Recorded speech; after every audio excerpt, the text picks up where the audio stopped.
My mistake. Yep, there we go. Yeah, that's typical here.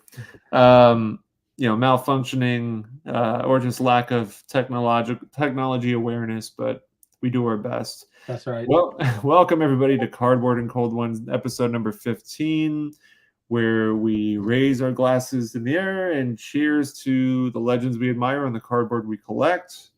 Cheers, everyone.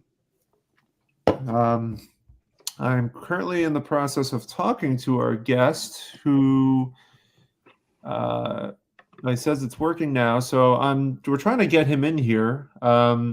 Once he's in here, we will bring him on. So give me a second. I hate to do this live, but I have to email. Oh, wait. Hold the phones. He has arrived. We're just waiting for his camera to appear. High-end production. Yeah, very much so. Very much so. But we have a great guest tonight. He has been capturing lightning in a bottle for the past, less than a month, really. And he has been showing absolute dynamite in terms of his collection. And he's going to be showing it tonight. But it's, we've brought on some pretty heavy-duty guests. Yeah, I would definitely say so. Between Mark Hoyle and Aaron, Matt, Card Story. There's more names. And here we are. Has the future president been on yet? He had. No, I don't think he had. Was he? Or I thought he was. I don't know. So I don't know if Tony. I think he's trying to get the camera going. Let me quickly just bring him on. The camera's not there, but let's see if his audio is working. Tony, are you on? You still working? All right, Tony, we'll give you a second. He's only three videos deep on his channel, so he's still listen, this is all new to him.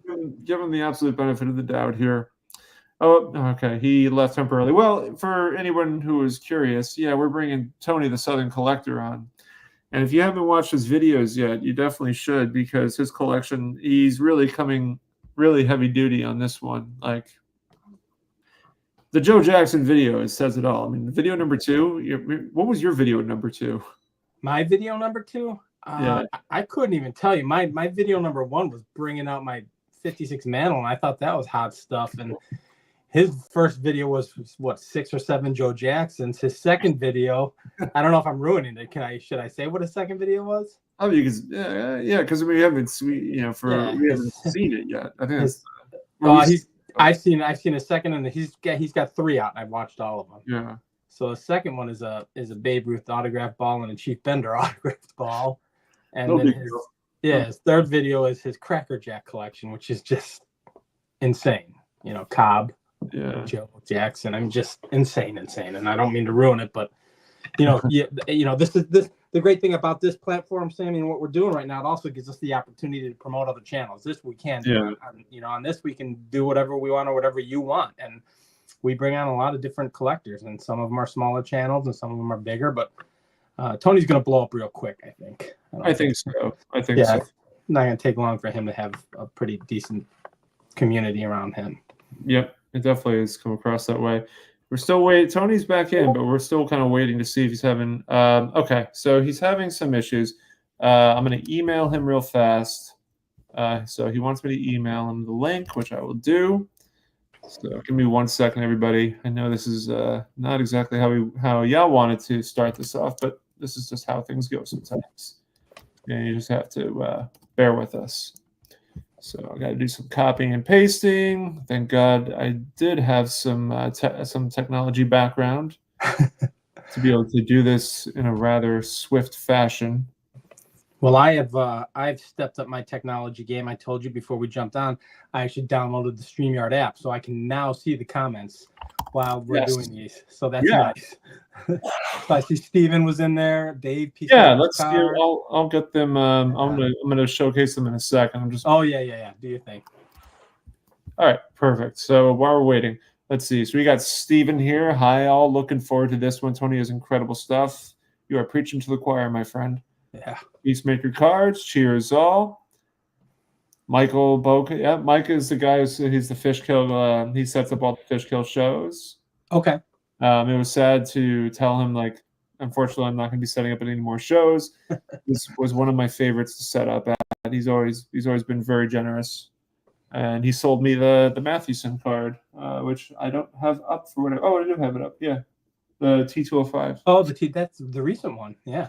Yeah, he sold me that one through a consignment. Okay. He's consigning cards for somebody that he met, and it's no surprise. I mean, Mike is a trusted guy in the hobby, and this guy that Mike calls this guy Sunshine, and so Sunshine has like this massive collection. I mean, filled with gems, absolute gems, amazing stuff. And it was raw. I think it was probably all raw, maybe mostly raw. And Mike graded all, like Mike picked out like 200, 300 cards to send to SGC and sent them in, and they came back graded. And one of them was that Mathewson. Isn't it a 3, Sammy? Yeah, graded to 3. Yeah, that's fantastic. Yeah. So that was pretty awesome. And what else? I'm trying to think what else. He had some great stuff.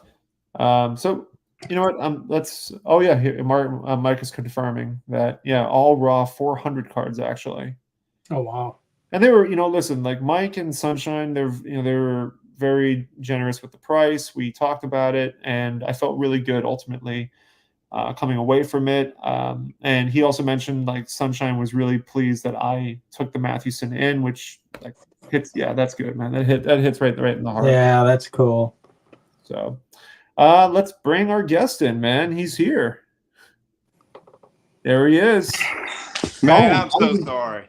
No worries about it, man. It's not even Tony. It's not even Tony. It's Tone, man. You're setting the tone. Oh man, it was. I was in a hurry. I was panicking. I was trying to use my daughter's iPad, and she's at work. And when I went to do the camera, it kept saying that she had another program open that was using the camera, and I think it's from her school. She does online college now. Oh, great. So yeah, I couldn't figure out how to close that browser, whatever it was. So that's what I did. Okay. Sure. Awesome. Sorry. No worries about it, man. Glad you're here. And this is probably one of the few episodes where we just shut up and let you roll, because I don't because this is the videos speak for themselves. You're two videos deep at this point with your actually three. Yeah, that's right. I released one yesterday, my third one. Right. So, and are you past 100 subscribers now? Yeah, I was at 111 today. So it took me like 3 or 4 months to get there, I think. Yeah. See, I don't have any kind of measuring stick for that. I don't know whether that's good or bad. I'm only doing this because I enjoy it, and it's another way to do stuff with my collection and have fun with collecting, actually. So, getting a bunch of subscribers and all that, I guess that's kind of cool. I don't want to do it and nobody watch it, obviously, but it's sure. That's important. So, you know what? Those are the right reasons to do it. Have fun. Yeah. Enhance the collection. By the way, Tony, I'm Jason. We haven't officially met. Yeah. Hey, Jason. Very nice to meet you. We were just saying while you were jumping on, it tends to lean itself towards collections like yours. It's not the everyday, like what you'll see in my collection is a lot of the everyday stuff, right? Your collection is a little bit more dynamic, obviously, and we'll see some of that. But that tends to grow a lot faster in the YouTube vintage community, at least. Those channels grow real quickly. And actually, the first time I heard of your channel was we did the show last week. Sammy couldn't make it, and Don from the show and me just threw it out there at the end. He said, "You guys got to check out the Southern Collector. He's going to take the world by storm." Lightning in a bottle. Yeah, yeah. Wow, I mean that's flattering, man. I mean, I'm just being myself. You know what I'm saying? I'm not a Dave Berg, and I'm not an Orlando, and the guys that are just baseball card historians that know everything. I guess my niche is I really enjoy baseball history. I read books and listen to audiobooks and podcasts and stuff like that. And then I kind of intertwine that with my collection. So like reading The Glory of Their Times, that book. I don't know if you guys have read it. Sure. And listening to the audio book and hearing their voices and they're telling their story. And then, you know, I wanted to go get some of their cards. So, you know, I go out and get a Sam Crawford and some of those guys. So, you know, that's they're kind of intermingled there. It's just all one big ball of fun. So that's just all I'm doing. Now, let me ask you this. Did you start, I did catch all of your videos, and I know you had collected in the past and kind of waned and now jumps back in like most of us have. Is that correct? Yeah, that's correct. Yeah. Okay. And what were you collecting prior to, has it always been vintage? Did you have, you know, I know I did see one of your videos where you kind of explained it, but for those who haven't seen it, why don't you explain your journey as far as collecting goes? Yeah. So I collected in the 80s. I mean, I'm a child of the 80s. I graduated high school in 1987.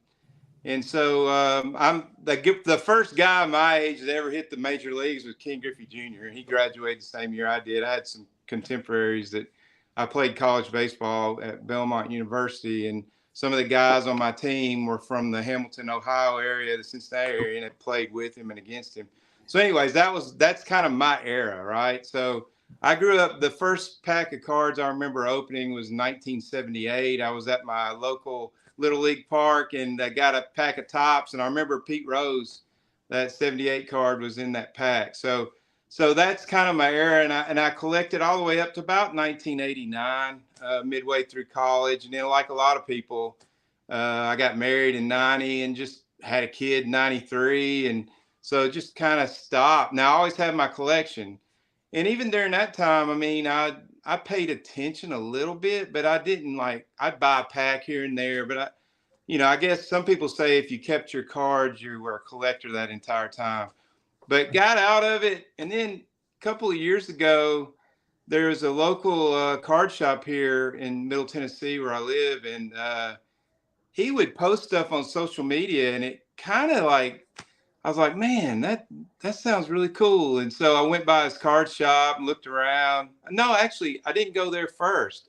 The first place I went, because he was talking about, if y'all are aware, Nashville has 2 big card shows a year. Yep. And the fall one was going on. And it was on a Friday afternoon. And I thought, I'm just going to go by there and check that out. I want to see the vintage stuff. So to answer your question, I know I'm telling big old No, you're fine. Go ahead. But I wanted to see the stuff that when I was a kid, I always dreamed of getting. And I wanted to see the 50s and the 60s, that golden era, And so I thought I'm going to go by that card show and I want to check this out, see what all they have, if they just have the new stuff or what. And I paid my $10, paid to park and paid my $10 to go in there. And I'm looking at those cases and I'm realizing, what are those cards in? Graded cards. I've never seen a graded card in my life. Right. Man. So I asked one of these dealers, I said, can you take it out of there? They're like, no, man, you take that bad boy out, you got to break it out. And I was right. Like, so that's how out of it I was.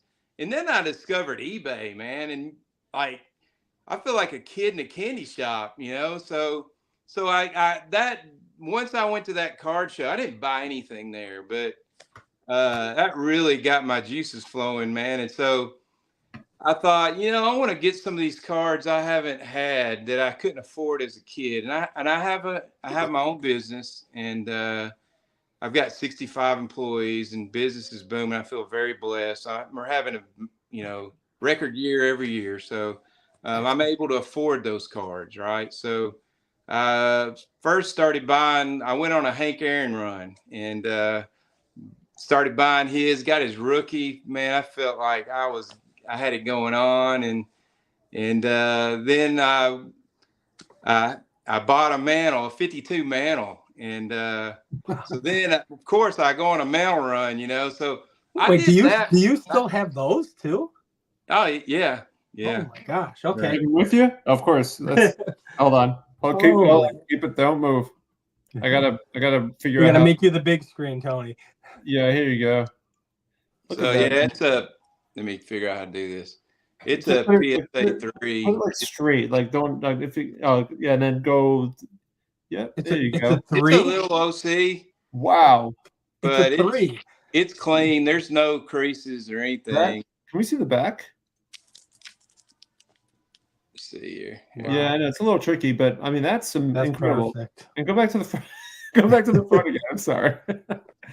That is a beautiful 3. I mean, That is a beautiful how 3. can you? And when did you buy that? I think that was it's a little over a year ago. I think I don't remember. I'm not good with that stuff, but You bought that at one of the shows? Did you buy that online or? man, that's another story. So, so like I said, man, I'm very blessed with my with my financial deal, and my kids are kind of out of college now, or they weren't last year. Still had one, but softball was paying for most of her college. Oh, great. And so anyhow, I was just scrolling through eBay, and I see a 52 Mantle. Oh, and by the way, when I went to that card show, that first one, they got my juices flowing. I saw a 52 Mantle. I had never seen one in person, man. Because like when I was collecting as a kid, that wasn't something you just saw a 52 Mantle. That was like the freaking grail, and like that was things that myths were made of, right? So I hadn't even seen one, and this dude had one in his case, and so I was like, "You got to be kidding me! That's a 52 Mantle." He goes, "Yeah." He said, "You want to see it?" I was like, "Yeah." So I held it in my hand and took a picture, and like got chill bumps and like woo,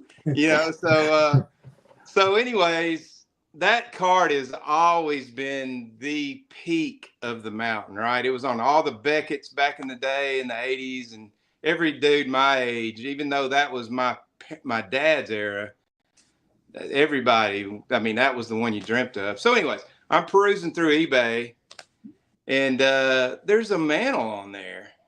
And I know this sounds crazy, okay? This whole story is gonna like, all right, yeah, right. So it's the auction's that night, and it's over at I think 10 p.m. And me and my wife are in Florida, and it's just me and her, and I bid on it just to say I was winning a 52 Mantle. I'm not even lying. Right. And I put a bid on it, and nobody bid, man. Nobody bid for like 5 hours. Nobody bid. And it's Tony, like, Tony, I have a pretty sneaky suspicion because not a lot of people can bid on that card. yeah, but it was at such a low price. I mean, I'll tell you, it was $48,000 for a 3. For a 3. Wow. On eBay. Wow. So only thing I can figure is unlike auction houses that go out there and market the crap out of them. No, I mean, I don't know. So I go in the den and tell my wife, I'm like, we're in the TV room, because I had been back in the bedroom.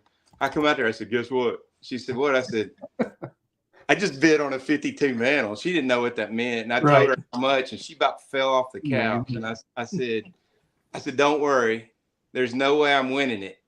I said, "Because it's way too cheap." And she's like, "You better not win it." I said, "I ain't gonna win that. I ain't gonna win it." So the night goes on. We go out to eat. We're sitting at the restaurant. I'm checking out. Nobody's bid on it. We get home. We're watching a movie. Nobody's bid on it. And man, I told her with like 5 minutes left, I said, "This is eBay. Somebody's gonna snipe that sucker with 3 seconds left, and I won't get it. Don't worry. I won't be the winner." And man, I started counting it down. I was like 5, just like a basketball game. 5, 4, 3, 2, 1. It did that spinny thing, and it said, "You won it." Well, and so I said, I guess I own a Mantle now. She's like, "Oh my God." So was it excitement or was it fear? Excitement that you got it, or fear that you had to tell the wife? It wasn't fear, but I was excited as crap. Right. I don't lie. But I mean, we had to have a conversation. And but here's the thing, man. I spoil the people in my life, and I've always taken care of everybody that works for me and my family, and to spoil myself and buy something big, she understood. Absolutely. And, so yeah, it was cool. I mean, look, if I couldn't afford that, then yeah, that would have sucked, man. I mean, like I'd have been out trying to sell my car the next day, but I could, Right. and so it's just what it was, you know. So yeah, that's how I bought a mantle. So That is fantastic. That is a great I story. want to show this. This is some of the PSA 3, and on average, it's about $71,000. Yeah. So you paid 48. I mean, Stroll down there and find an eBay one for 48.3 or something. 48. Here it is. Yeah, that's That probably is the same one from Probstein. Yep. Oh, and no one bid you up? No. That's a shocker. This on one a had on a Probstein auction. This one had 84 bids total, and that's pretty cool. I always wonder, I'm like, who are these guys that are paying top money for this stuff? Well, aside from Tony, a lot of them are shill bidders. So, well, I mean, that bad boy, when I got home with it, I always say if something is nice enough to do that, hang on, to put it by your bedside table at night, he looked at me like he leaned up against my lamp and watched me sleep for like 2 weeks.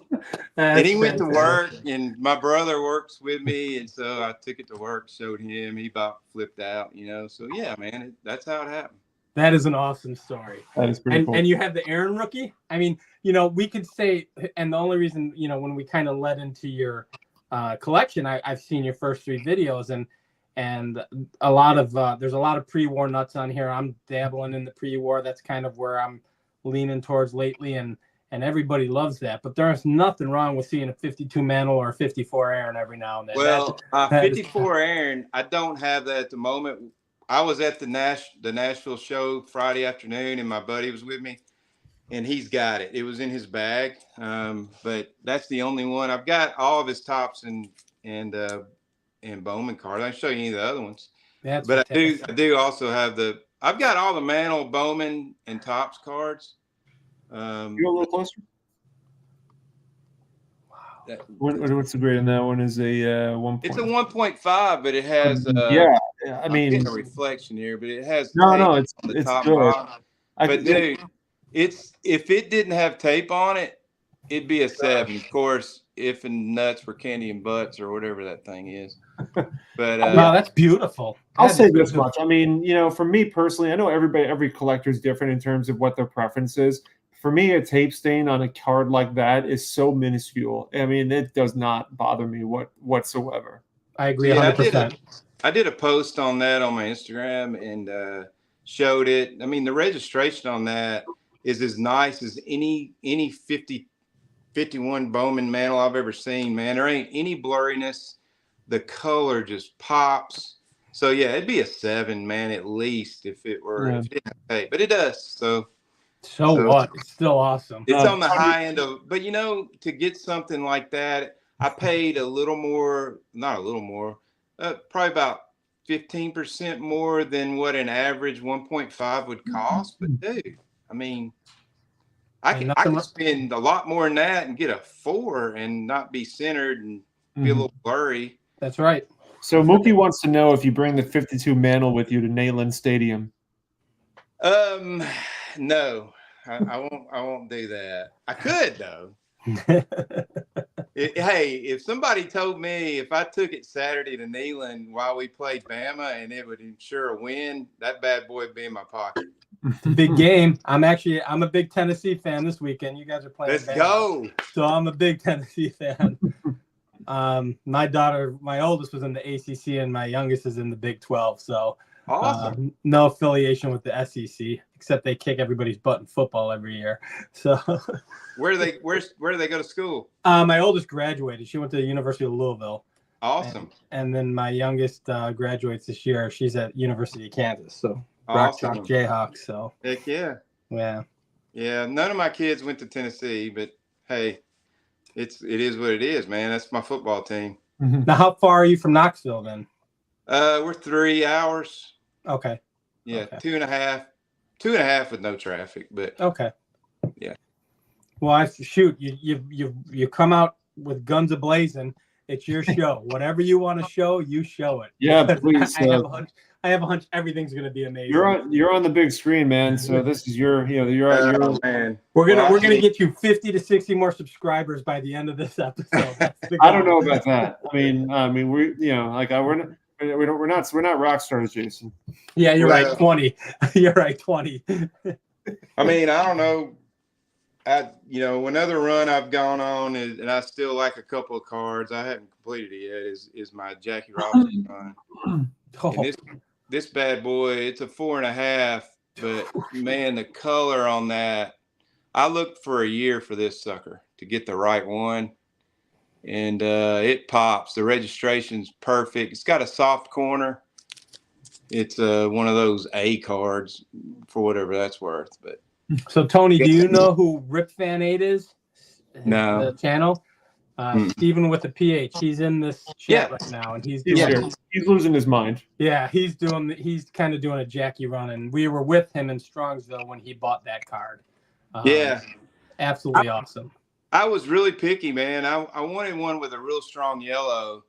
You know, a lot of them, they have the cardboard. It almost looks like the ink was real thin. This one, man, it looks like they spray painted that sucker with some like 5 coats of yellow, and you can't see any of the cardboard through it.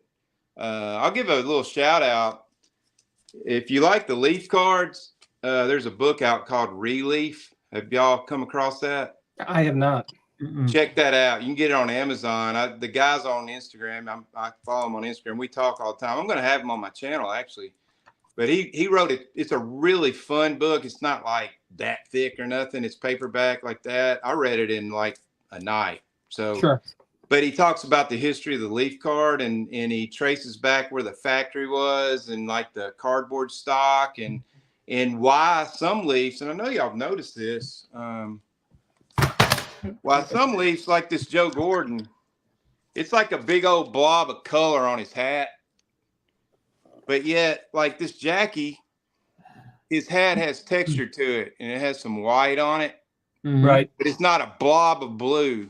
And he explains why. And he talks about the lawsuit and all that kind of stuff and why Leaf went out of business. It's really interesting, but that's the kind of stuff that turns my wheels. And so I'm going to talk about that one night on an episode and then have him on as a follow-up like a couple of nights later and just kind of go more in depth with it. Sure. But he explains all that and why. So, for example, one of the things he explains that's really interesting to me, because I own a manufacturing company, and the boxes, like the wax box that the leaf packs came in, they use the same cardboard that they used on the boxes for the cards, trying to be cheap. Right. So that's why you see that a lot of times, the texture of the card, because it's freaking box. Yep. They just cut it into a card. It's carton stock. So yeah, and a lot of it's coarser fiber, and it soaks up ink real heavy. Exactly. It'll soak up ink heavy. So those, when you find a good yellow, that's probably earlier in the print run. Exactly. When the yellow was going down good on the press, it wasn't towards the later end. So exactly. You get a real bright, and that's why you'll get the blob on the Gordon hat. If it's early in the run, it just kind of smashes and everything soaks in. Yeah. Well, actually, the blob ones were towards the end because. Oh, is that what they were saying? Yeah, they were rushing it, and because they knew the lawsuit was coming, and they were trying to, get all the cards out they could. But gotcha. So yeah, and then he talks about when the release date of the leaf cards were, and it was definitely in '49. They're not right. 40. So does that mean I did an Instagram post on this. So a lot of my episodes I've already done them on Instagram, but just do it more in depth. So that means this is a rookie card too, right? Because that's 49. Yep. In 1986, when we had the Donruss and Fleer and Topps and all that mess coming out, did we figure out who came out first? Figure out which one's the actual rookie card, or was it just they were all released that year? It didn't matter what month. Yeah, that's always the debate, right? And it correct me if I'm wrong, and maybe someone in the chat can. And I always forget TJ Tony's commenting about printing. I keep forgetting he's in the trade too. I'm watching all this. Him and I are in the printing trade, so we talk about it.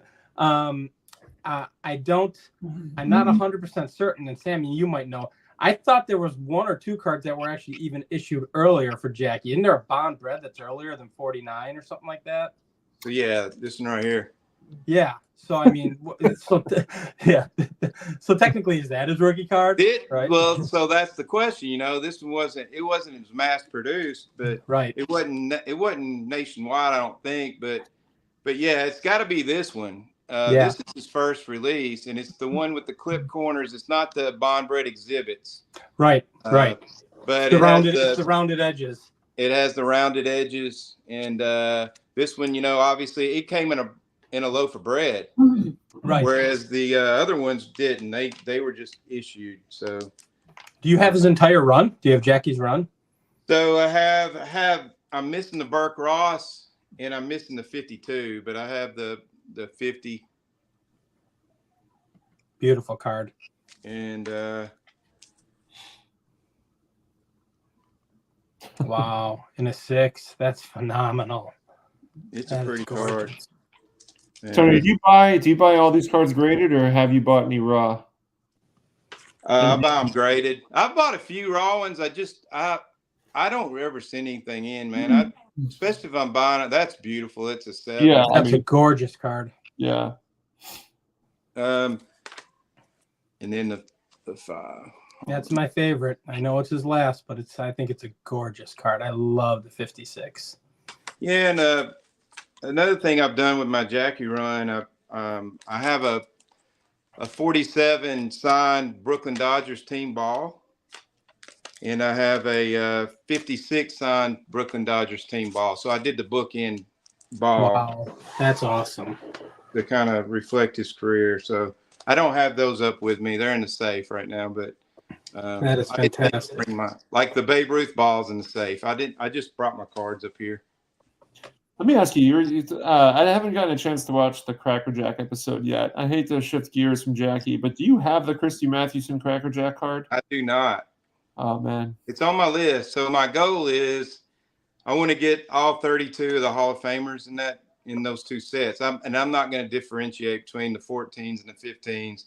You know, there are some hobby snobs out there that 15s are just reprints. And right. They're mass produced. They're mass produced. The 15s. Those guys are idiots, because here's why.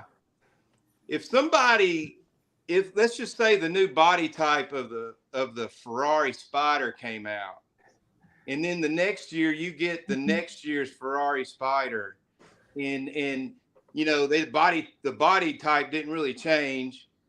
Are you gonna tell me that Ferrari ain't freaking awesome? Right, exactly. That doesn't take anything away from those Cracker Jacks to me. I mean, shoot, I don't care. I mean, them things are awesome, man. They're beautiful. Yeah, I'm actually I'm targeting a couple lower end Hall of Famers. I'm a White Sox collector, so Ray Schalk is one. I'd actually like the Charles Comiskey. I think that's pretty cool. I think you had that, didn't you? I think you showed the Charles Comiskey. I don't have the Comiskey. I mentioned him because I was saying there's managers in there too. Oh, that's right. That's right. That's so yeah, there's managers like Fred Clark, Comiskey, McGraw, and Huggins. I don't know if Huggins was still playing then, I think, but yeah, like here's the Joe Jackson. You know, and that one, you know, some people bang on it because it's authentic altered. I don't care. I'm pretty certain nobody's banging on that. If they are, they don't know what they're talking about, if that's the case. But I mean, honestly, man, one of the best cards I got in my collection is this bad boy, the Boston Store. Yeah, that's beautiful. That sucker, man. There's only 10 of these graded in the world, between all grading companies. That is crazy. And then Joe Jackson's absolutely my favorite guy. He's my favorite guy to collect. He's very expensive, obviously, but here's the Famous and Bar, and there's only 10 of those as well. Now this is an ad back, so you know there's a bunch of different advertising backs, kind of like the T206s. Right. But there's only 10 of this back. Do you have the Polo Ground? Is it the Polo Grounds or the America's Game? Like that's like the. So there's this one, the Tom Barker. Okay, that's what I was thinking. And then there's the Polo Grounds, in the national game. National game. I'm sorry. So the Polo Grounds, the national game at Tom Barker. If you're wanting to playing days, Joe Jackson, those are good entry level cards. I mean, you're still. I mean, this one's a 1. It was still like, I don't know, $5,000. Right. So they're still going to cost you some dough, but And they're not going to cost what these other ones cost. Now I If got that's- this one at the national. if that's entry level, then I'm in trouble. Well, Sammy, his 40 play ball is like $1,500 in a low grade, and that's not even playing days. And he was well done by now. It's kind of gone up too. Yeah. People have really got on those lately. I've been watching those. I haven't bought that, and just because it's not a playing days, because I'm being one of those hobby snobs. So what do you think? What do you think about, like, if Pete Rose gets in, then Joe Jackson gets in, right? Like, is that no? You don't think so? Two entirely different stories. Dude, yeah. Two entirely different stories. So here's the thing. When I was at the National, I was at the which booth was it? Love the Game booth. And there was a guy in there named Dan Wallach. And we got to talking, and because they had some Joe Jackson stuff. And, man, he used to be the executive director for several years at this Joe Jackson Museum in Greenville. So we both had this love of Joe Jackson, and he's spitting out stuff, and I'm asking questions, and then he's kind of correcting me on some facts and some stories. But he made a really good point that I'd never thought of before. As a Joe Jackson collector, you should not want him to get in the Hall of Fame. He is more famous for not being in the Hall of Fame than if he were in the Hall of Fame. Right. Let's just say he would have had his career, and he was on a path to be one of the all-time greats.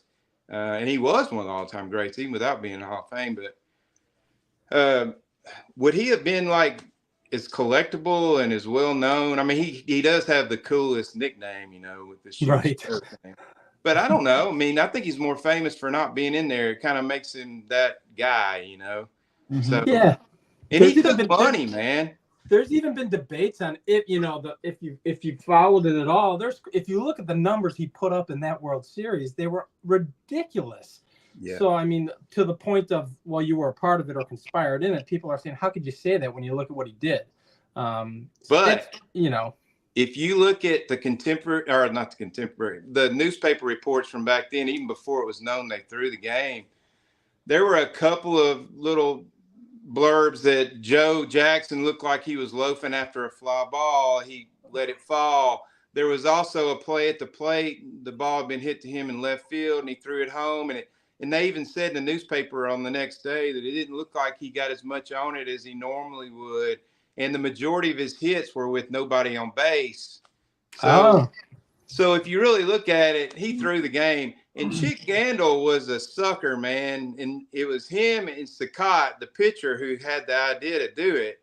Yep. And, a lot of people try to blame it on the mafia guys or the big gamblers. No, man, it was their idea. They went to them with the idea. Gandil was like he was the one heading it up. That's exactly right. Yeah, he was. So Gandil's the one that talked to Joe about doing it. And, man, he would double cross his mother. So if he thought Joe wasn't in on it, you think he would have given him the $5,000? Right. There's no freaking way. He knew he was in on it. And then I think Gandil even played afterwards. Like, he played in some independent leagues out in like the West Coast after he moved to California. Yeah. So yeah, I love that story. I've read several books, listened to a ton of podcasts. So that's my jam right there. But I got one guy who was on the team. That's George Davis, Hall of Famer. Oh, heck yeah. So he was on the team at that time. And then the only other, I think, Ed Walsh played. Ed Walsh and Joe Jackson, I think they crossed over for 1 year. And I think that was it. And I can't remember. I think Urban Red Faber might have been. Was Red Faber on the 1919 team? He might have been on it. That doesn't ring a bell. He could have been. I know. Yeah, I don't know. I gotta look that up. But that's all I can touch with what you're showing. I'm done. So what I'm doing is I'm trying to collect the W514 strip cards were the 1919 through 21 releases, and so 7 of the 8 guys are in that set. So I'm trying to get all of them. I just bought Kid Gleason, the manager at the show Friday in Nashville. So I got his, but I've got several more coming. I just bought a couple on eBay, so I got. And those are the W514s are the actual images, right? The black and white images. They're not like this. They're not like the strip cards of like artist renderings. Oh, those are the okay. So they are artist renderings. I mean, this one is a Charles Conlon image. Yeah, that's what I watched on your video. Actually, yeah. So that's they colored it. So so yeah, that I love the pre-war. So kind of going back to my story in the beginning about how I went on the player runs and I was doing all the stuff that I couldn't do when I just had lawn mowing cutting money. I started buying the stuff. And so, but I knew all those, like, you know, from my youth, I knew what this card looked like. You could name it. I knew what it looked like, right? Still an awesome card. Yeah. So I bought so somehow I looked up something on YouTube about a card one time, and then I saw this card community, you know, I never knew this stuff existed either. So the guy I happened on that really got me going with that was Dave Berg, man. Blue Jacket 66. Yep. And I was watching some stuff that I had never seen before, and it was new and it was exciting. And I talked about that in my last video. Right. And so that's how I got started on the pre-war stuff. But you watch Rick? I did pick, talking about the Black Sox before we move on. This sucker was this guy had this. I bought it. I thought it was really cool. It's a 1910 ticket from Joe Jackson's team when he played for the New Orleans Pelicans. So it was in a ticket book. Now that's not really his, but that's the card. If you're familiar with that card, that's the card from when he played there. That's his most expensive rare card, but that's a copy. Right. He threw it in with the ticket, but that's crazy. Yeah. So do you watch any? Are you familiar with Rick, Vintage Oddball Cards? Yeah, I watch him. Yeah, he's got a great channel. He was here. He was here. I don't know if he still is. Yeah, so yeah, I watch a lot of them. I mean, I kind of got into that world, and then I really started watching Greg Miller with Midlife Cards. That was the guy I really kind of hooked on to because he built such a good community. And I ran into him at the National, him and his dad, and I met him. And we got to talking and kind of hit it off, and he gave me his phone number. And so, I consider him a personal friend now, but so he was the guy he's the one that really pushed me into doing this crap. Right, right. He's like, man, you got to start a channel. You got to start a channel. I'm like, I don't even know how to do that. So yeah, you got to support a guy like Greg every now and then. He's got that really small channel, and so we got to help him grow. He's actually a great guy. But yeah, I've picked up a couple. I picked this one up in Nashville Friday. Oh yeah, 48 Bowman Stan Musial. Yeah, that's a nice one, man. That's beautifully centered. That's a hard card to find centered. Yeah, I've been really picky. I've been watching these in auctions, and I saw this one, and I was like, dude. And also, these right here sometimes can look really washed out. Yep. And that one is really clear. What else? And I bought this one at the show. Ooh, wow, look at that red. Oh my gosh. And a 4. That is gorgeous, Tony. The story about this one is that so I'd get on these auctions and I'm perusing all these pre-war cards, and I would go after the ones that were a little bit more, I know people don't like his word, but off the beaten path or oddball. Not that an American Caramel card is an oddball, but everybody knows the T206s. And those are out there all over the place, and you can get those any day of the week, you know. Mm-hmm. So I just always passed on them, and I love Ty Cobb, so that's a future episode, by the way. And I'll be sharing my Cobb cards on there, but I just hadn't gotten that one. I only had the only T206 Cobb I had was the bat off shoulder card. I love that card, and I know a lot of people prefer the portraits, but I love that card. I do too. That's why I bought this one first. But the red is so iconic, and of course, if you watch my Cracker Jack, that's my Cobb 14. God, that's beautiful. Absolutely. Somebody wrote on the back of it, so if it were PSA, it'd be an MK designation. I don't care.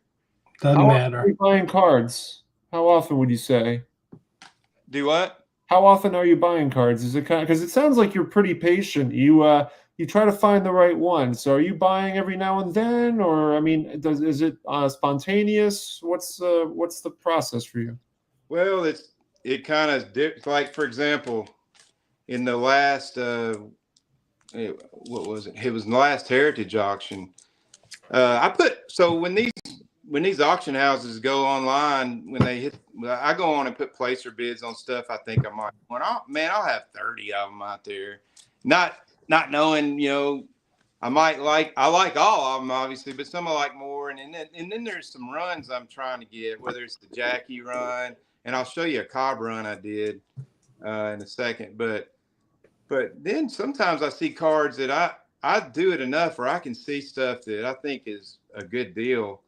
So this was one in the Heritage auction that I had put a placer bid. No, actually, I hadn't even put a placer bid on this one, but it was the night that the auction was finishing up, and I'm going through there, and this thing is like half of what the card value is. So I put a bid on that sucker, and then when the extended bidding hit, me and some other dude it drove it up. Yeah, I still got it a lot cheap. It's still a lot cheaper than what it should have been, but my God. So no, I wasn't out to buy that, but man, I saw it and it was a good deal. So that is awesome. I had never bought a Honus Wagner, man. So, and it's centered and the color's nice on it. And so I nabbed it. So now I have a Honus Wagner. Oh my gosh. So yeah, it's so here the Cobb run I did, and I've got one more card left to get all of them, but I've already shown you this one. That's beautiful. A Frank Burke image, and then I bought this one at the National, the same image. And then I bought this one a while back, the sepia postcards, the same image. And that's cool. There's one more with that image. It's this is the only postcard I've ever bought, but it's because I was after that run. And it's a cutlery. What's it called? Novelty cutlery. Cutlery, yeah. From like there was one in that Heritage auction, but man, it got way too pricey and I passed. So it was a pretty high grade for those.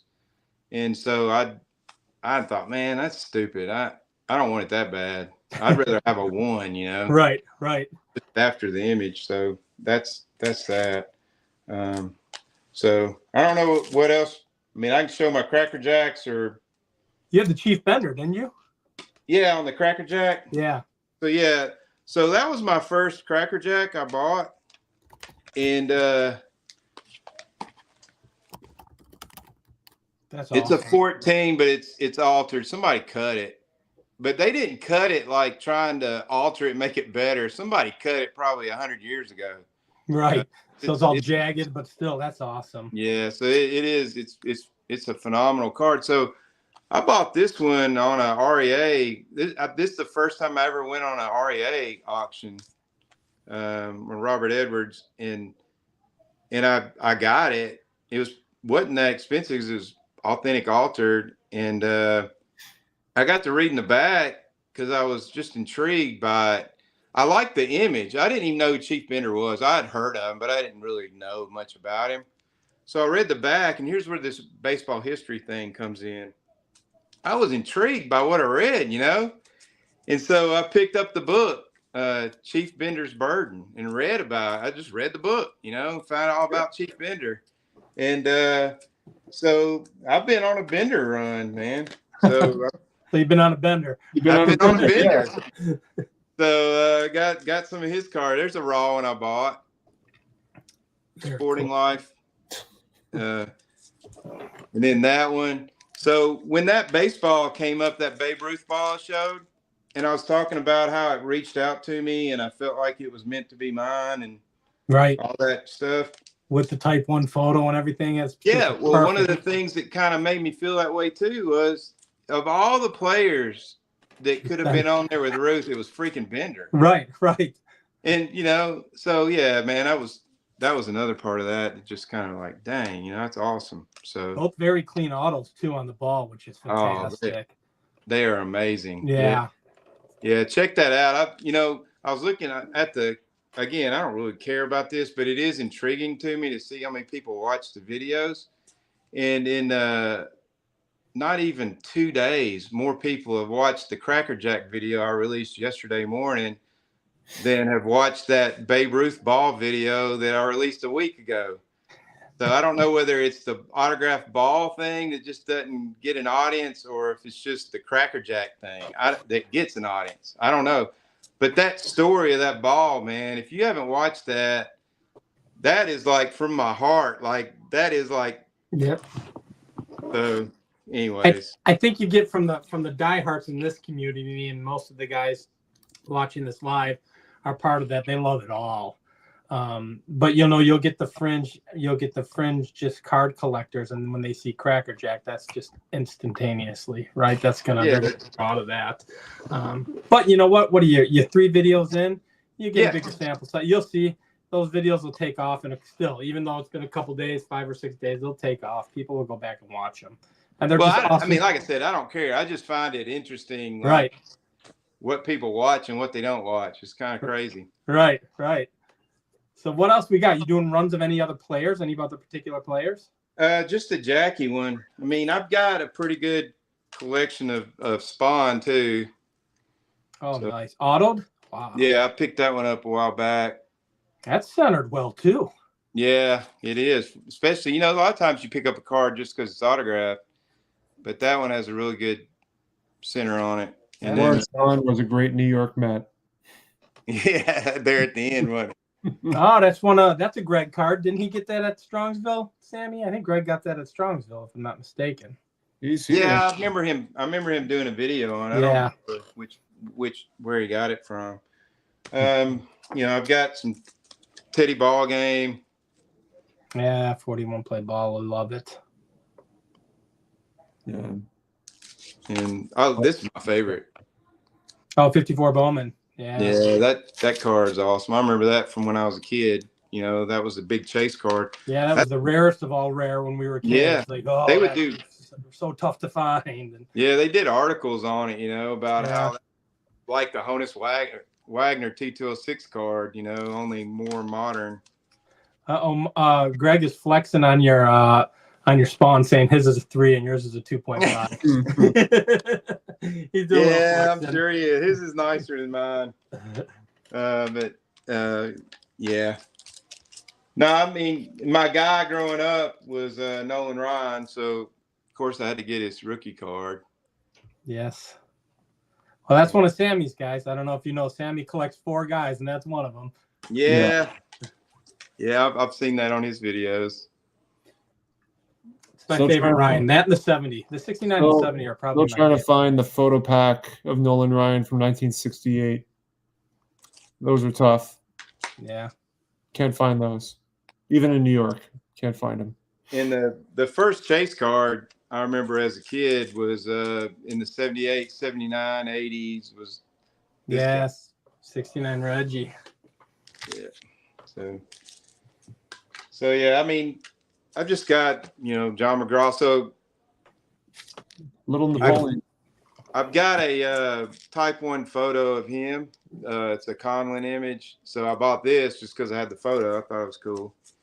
In the speaker. In a 4. Wow. Beautiful. This one's cool. Yeah. Wow. It's an 8. Is that an 8? That's an 8. Yeah. Oh wow. Those are tough to get high grades on. Right. So I don't really go for high grade cards usually, but I saw that one and bought it. I like Yogi. So yeah, I thought that was a beautiful card. And that one somebody rode around with it in their bike spokes for a little while, but it's okay for what it is though. That's an awesome card. Yeah, I mean that's his actual. If you consider those big release cards, that's his rookie, the Tip Top Bread. I did have 2 Ruths, but I sold one of them recently because I'm gonna upgrade it. I had the yellow Ruth, the 33 Gowdy. Okay. And that was one of the first big pre-war cards I bought, and it looked like somebody put it in their wallet for about 10 years. And I wanted something a little nicer, but I do have this one. Yeah, that's beautiful. So, Now, are you going to step outside of the Gaudis for Ruth down the road? Are you interested in any of his other cards? yeah, just yeah. I want his 21 American Caramel card. That's the one I'm really looking for. I'm trying to not buy anything big for the rest of the year. But if something came up and it was, undervalued or underpriced for what its value was, I could possibly buy it, but I'm not planning on doing that. There was a guy on Instagram and Facebook that I follow that I've talked to in the past, and he had a 21 and he was looking to trade. And so we were working out a deal, and I was talking to him about this one, and it was breaking my heart to do it because like I said, Joe Jackson's my guy. Right. But it's got a little bit of writing on it. I showed it in my video, my Joe Jackson video. You can't see it. I mean, like, I never see it when I look at it, but it's there. So what? But he said that would bother him. Everybody's different. I'm not saying he's wrong for that at all. Like, right. He said that would bug him knowing it was there. And so the deal fell apart, and I'm glad because I don't want to lose my Joe Jacksons. So no, I think that's a hang on to forever. Writing or no writing doesn't make a difference to me. And I'm big into Larry Doby. Not big, but I've got some of his stuff. And it's one of my favorite Dobies. The 51 Bowman's awesome. Yep. So I don't know what else. I mean, I've got some other stuff like. So who's your team then? Like, who is your team? So grew up a Cubs fan, and in 16, I cried like a baby, And I'm a Sox fan. Well, there you go. I actually lived in Wrigleyville and was a Sox fan. And that's awesome. Lived about 3 blocks away from Wrigley Field for 5 years and was a Sox fan. No kidding. Yeah, but it was back in the day. I actually lived in Wrigleyville during the late 90s. The Sosa. I was there in 98 during the Sosa McGuire run. Oh, so, wow. That was a lot of fun. Fun time to be there. So yeah. So growing up, in a small market, Nashville, not having a ball team, growing up when I did, you were either a lot of times a Cubs fan because of WGN, or you were a Braves fan because of TBS.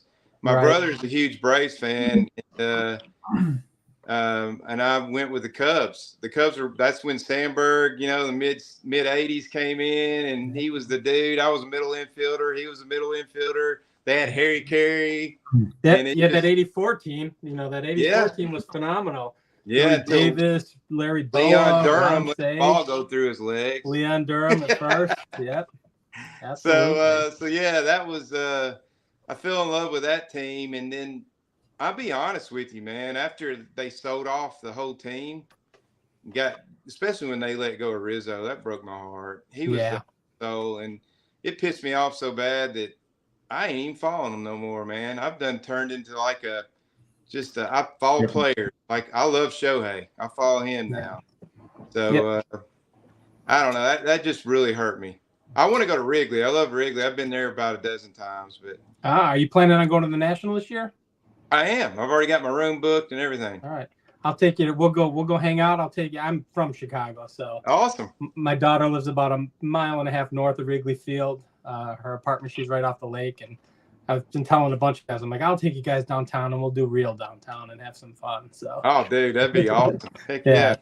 It's a lot of fun.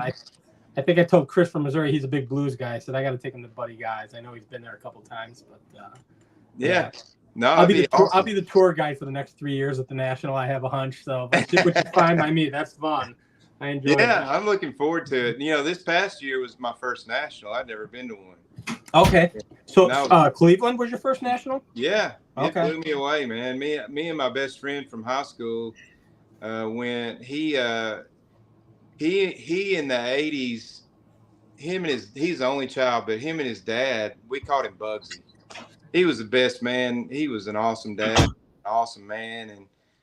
And I was over his house all the time. He's over my house, but Bugsy was a man that, as a boy, there's certain guys you watch when you're growing up and how they treat their son or their wife or other people, and it clicks with you, right? And there's my grandfather was one of those. My dad was awesome, but he was one of those guys outside of my family that I saw how he treated his son Tim, and it really affected me. And it rubbed off on me and how I treat my kids because he was such a good dad. But their deal was they went to card shows. And they did that circuit back in the 80s when all these Hall of Famers were figuring out they could make all this money signing stuff at shows. And they would go to all these shows. Man, their collection of autographs are out of this world, like crazy. He's got an autographed bat. It's a Hall of Fame wood bat. It says Cooperstown on it. I think he has like 35 Hall of Famers on it. They would carry that everywhere. But anyway, he's got all of their stuff from his childhood. He has back then what you would do is get a lot of 8x10 signed, which now isn't that great. But you weren't signing cards. You weren't doing cards, that's for sure. No one was signing cards. No one signed cards. So he has all that stuff. And unfortunately, Bugsy passed away. He had a long battle with Alzheimer's and kind of just slowly. So Tim wanted to go with me. He wasn't even in the hobby, right? Like he was like me. He had all his stuff, but he wasn't collecting. And I'm like, dude, just go. You need to get away. Let's go. We'll have a great time. And so Tim has 4 Michael Jordan rookies just from when he collected back then. He has the star. He has, I think, 2 stars. He has that were the sets. He has the sets. They bought at a card show for 50 cents back in the day. Right. But yeah, he has all those cards. So I'm like, just go to the National, bring those Jordans, and they're going to be doing the PSA grade thing overnight. You won't have to mail them. So that's what we did. So we did that. And I'll show you another card. Just bringing it up. So he fell back in love with the hobby. And now he's eating up with it, dude. He's all over YouTube channels watching them. And me and he met Greg too at the show, and we talked, and because we were together obviously. And so him and myself and Greg and Mookie Chilson have a text group, and we text all the time about just random stuff. So but one of the things I did when I went to the National, let me find that card. Here we go. So when I was 12, this is another card, and this will be an episode. I'm probably ruining all my stupid episodes. Nah, people will watch anyways.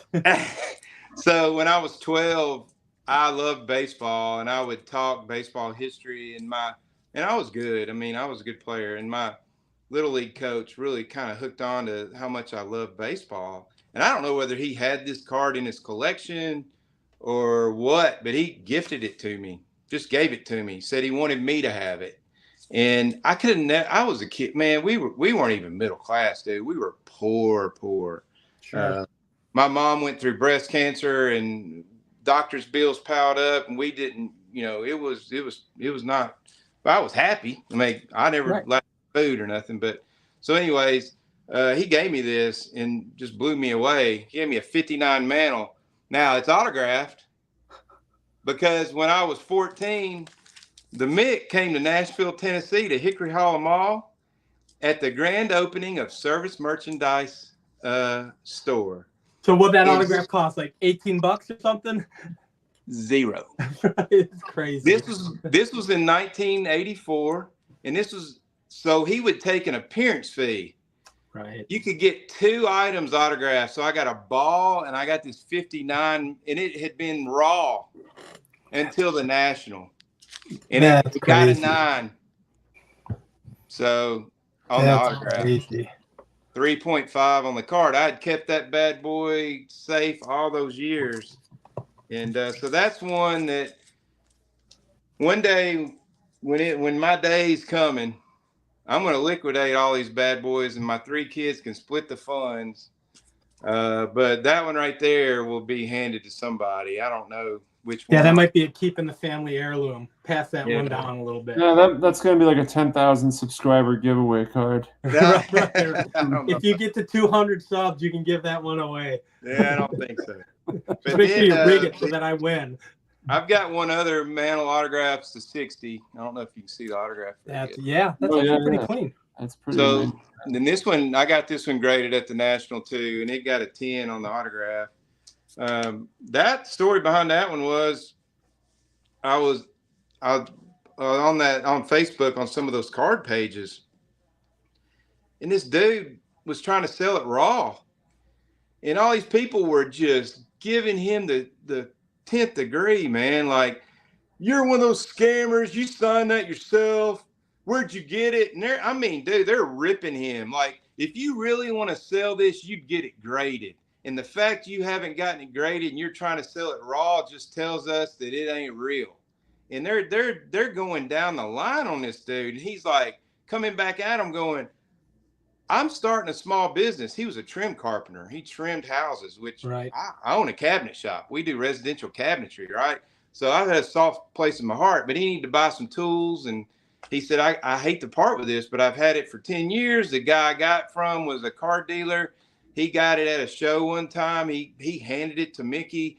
It's real. I'm telling you, it's real. Well, man, I called him and I DM'd him, got his number, and we talked, and I got him to send me some video of it and some up close and different angles. And I was convinced it was real because you can see the indention. You ain't gonna be able to see it on this, but you can see the indention where the pen indented it, and it's small, and it's ballpoint blue ink. Right. If you're gonna fake one of them, you're gonna fake it with a Sharpie, but you're not gonna press down hard because you're gonna be afraid you're gonna screw it up. And it was small. Like, how are you gonna fake one that small? I'm sure people can do that. That's a great point. That is a great point to make. So I bought it. And people were going, you're never going to sell it. You're never going to sell it. And I said, I'll take it. And man, I bought it for like a third of what it's worth. And so he was fired up about it. I don't want you to think I took advantage. That's what he was asking for. Right. Right. So he put sold, and everybody's like, I can't believe some fool bought that. Well, who got the last laugh on that bad boy? You should have posted it once he got back from PSA to post it and say, "Hey, check this out." There are people that do that on the Facebook groups. Like, I think it was oh god, I posted something. It might have been the Bob Gibson card that I had at the time, the rookie. Yeah. And everybody thought, I forgot, they thought it was trimmed or something like that, and they were giving me crap about it, and I sent it in for grading, and it came back graded, and it's like, I generally avoid doing that, but like just kind of putting it in their faces. But yeah, I mean, this sort of situation is the same. I'm glad that you gave this guy the chance with the Mantle. You make great points about the amount of force that's put into the indent on the card. That's a great point. Yeah, I mean, I would think if you're forging something, you wouldn't be pressing down on it, because to me it'd be too easy to mess it up. You would have to do that fast. So if you're going to press down on something, you would have to be this. You couldn't be going, because then it wouldn't look real. And the old thing about turn upside down. Well, I'd been looking at this autograph my entire life, so I know people forge them. Right. But I took a chance, and so I guess that could bite you in the butt, but fortunately it didn't that time. I've actually got an autographed item of his at PSA right now.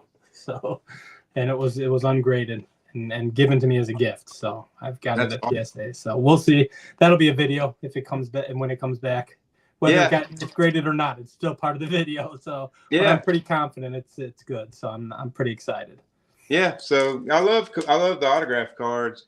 When me and Tim, so like I said, we've been best friends forever, and he's a big Cubs fan too. So in '89, we took a trip to Mecca, to Wrigley Field, right, with nothing but with one of those almanacs. That was before GPS, and we just took off. I mean, our parents blessed us on that. We were 20, sure, and we went up there, and that's a whole nother story. But they were playing the Mets, and so that was Strawberry, that was Dykstra and Hernandez and all those dudes, and Doc Gooden. and they were in a pennant race together. And so we went up there, and that was so magical. And so we get there that day, and of course Tim brought a stack of Mets and Cubs cards just in case, you know. So we get there early. We didn't have tickets. It was a night game. We didn't have tickets for that night's game, and so we went up to we were staying in Rolling Meadows. I know you know where that's at, Yep, right? I know exactly. Suburbs. Yep. North of the airport there. And so we were going up to Dan Ryan, and we're like, all right, we got to at least go see Wrigley, right? We're not going to the hotel. We're going to freaking Wrigley. So we go to Wrigley Field, and this is like, it's a night game. So we get there at like 1 o'clock, and we go up to the ticket window just on chance that they have some. No, they're sold out. So as we turn around to walk away, there's this girl standing there, and she's on the sidewalk, and she says, y'all need tickets? And we said, yeah. Well, apparently scalping was illegal in Chicago at the time, because it was like a drug deal or something. Yeah, it like, still is. Do y'all need tickets? And we're like, yeah. She said, follow me. I can get you some tickets. We're like, all right. It's kind of shady, but we're like looking at each other, and we follow her, and we go a couple of blocks down, and there was this bar down there on the corner called the Piano Man Bar. I don't know if that was around when you lived there. I don't think so. So she goes, go in there and tell him, she told us the bartender's name, and tell him that Gabrielle sent you. And we'll never forget her name. We walk in there, and it's dusty and musty, and the bar stools are up on the table. Nobody in there but this dude with a white apron. I mean, it's like in a movie. We walk up to the bar, and he goes in that Chicago accent and says, yeah, boys, what do you need? They said, we're looking for tickets. Where you want to sit? And he pulls out a stack of tickets, for that night's game. And we go, bleachers. He's like, okay. He sells us 2 bleacher seats, man. Sure. So we had tickets. So we stayed around all day, and this was like some kind of magical, like the music. If they had it, it would have been the natural music, right, going around. But it was magical. So we're so fired up. We go back to take some pictures in front of the marquee, and there was a phone booth right out there on that corner where the marquee is. We go in the phone booth. Tim wanted to call Bugsy and tell him to make sure and put the VCR tape in and tape the game because we were going to be there. So he's on the phone in the phone booth, and this black Grand Marquis pulls up on the curb, and I'm standing outside the phone booth. He's on the phone booth, and the passenger door opens, and this little short fat guy gets out. It's freaking Harry Carey coming in for the game, and we both see him at the same time. And Tim's like, Bugsy, it's Harry Carey. And we yell, Harry! And he looked like a scared little man. I mean, seriously, he was like that, and he hustled into the gate, and we're like, dude, and we're high-fiving. So now you do what you always do when you go to a stadium first time. You walk the perimeter out, right? So we walk the perimeter. We go down the left field line, turn right on Waveland back there. Yep. And there's these, it looks like a concession stand trailer, right? It had Rawlings all over it. And the side doors were propped up like that, like a concession stand, had that bar holding the door up. And they had gloves and bats and stuff in there. And freaking Ron Sandberg standing there in full uniform, and they're taking pictures of him with Rawling stuff. And it's like, oh. And now this was disappointing. Sandberg wouldn't even sign anything, and there was only 10 people out there. I could understand if there were 100 people, but nobody knew that crap was going on. He hustles in, said, I gotta go to BP, boys, and goes in. Well, there's this guard standing by one of those doors that go through the wall out there. And so I go up to the guard. I go, is anybody else coming out here? Because everybody dispersed. He goes, Strawberry will be out here in about 30 minutes. I was like, no kidding. So we hustled our car, get our Daryl Strawberry cards, and here he comes in his gray Mets away uniform with the stripe down the side. Right. He looked like a freaking giant. He comes out there and signs our cards. The nicest dude. We've got pictures of him and Sandberg at that trailer. That's awesome. Him at his camera. It is. If you haven't been there in a while, it's a completely different I They've know. really built up the area. There's a hotel right across from the park now. Yeah, I've been there since then. Where the marquee was at, just down the third, that would have been down the third baseline. There used to be a hot dog stand there, and behind the hot dog stand was players parking. It was their parking lot. Yeah, it was just where the players. There's a big fence. The So McDonald's was across the street. Now it's the hotel. So when I was a kid, we would go after games, and y'all stand by the fence as a kid. And, this is early, mid 80s, 85, 84.